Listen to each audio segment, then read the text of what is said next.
Hello guys, welcome to my YouTube channel. My name is Martin Owokwe, and if you're new here, please hit the subscribe button below to follow me for interesting content like this. Today, I want to talk about one of the criteria for getting the EB1A visa approved, which is the criteria that talks about receipts of nationally or internationally recognized award or prizes of excellence in the field of endeavor. As you already know, to be able to get the EB1A visa approved, you need to prove to the visa officer and to USCIS that you meet at least 3 out of the 10 criteria that's been stipulated in the Immigration and Nationality Act. So I have videos on other criteria which you can find in my YouTube channel if you search below.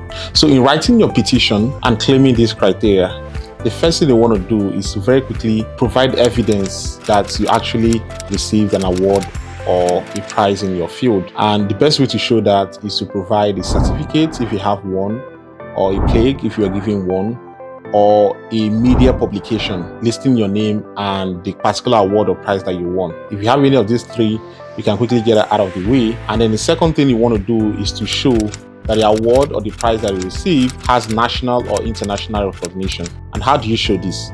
The first thing you want to show is the criteria for granting the award. Is there any age restriction, geographical restriction, field restriction? We want to talk about all of those things that you took into consideration before giving you the award. The second thing we want to talk about is the reputation of the organization that gave you the award. How long have they been in existence? How big is the organization?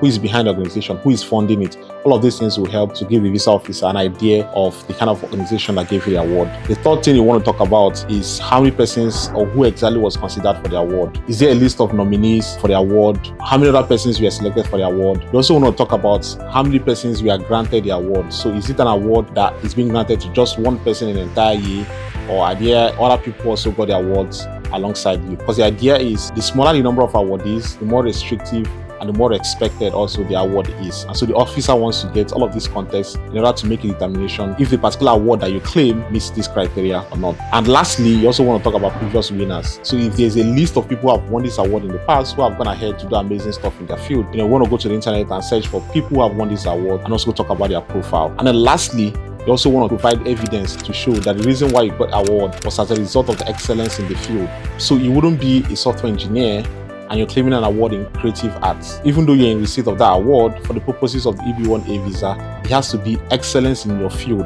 So you also want to argue that the award recognizes people who are in your field. If you're a Nigerian, a typical award that meets this criteria is the Future Awards Africa. The Future Awards Africa is a yearly award that recognizes talented young Africans, and I think it's being organized by Red Media Africa.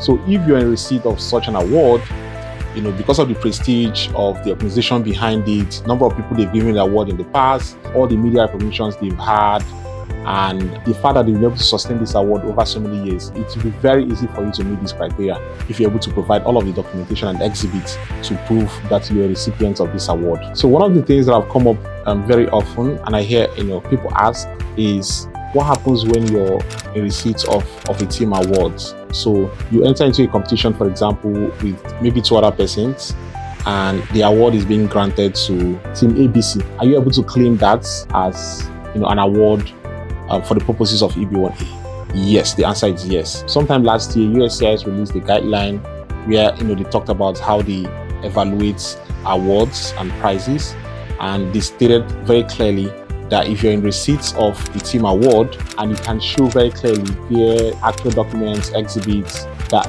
you are a member of the team, you can claim this criteria just using the award. So yes, if you're in receipt of a team award, you can claim that as long as you can provide evidence that you're a member of the team. So if you think this video was very helpful, please don't forget to share with your friends or anybody who you think is interested in applying for the EB1A visa.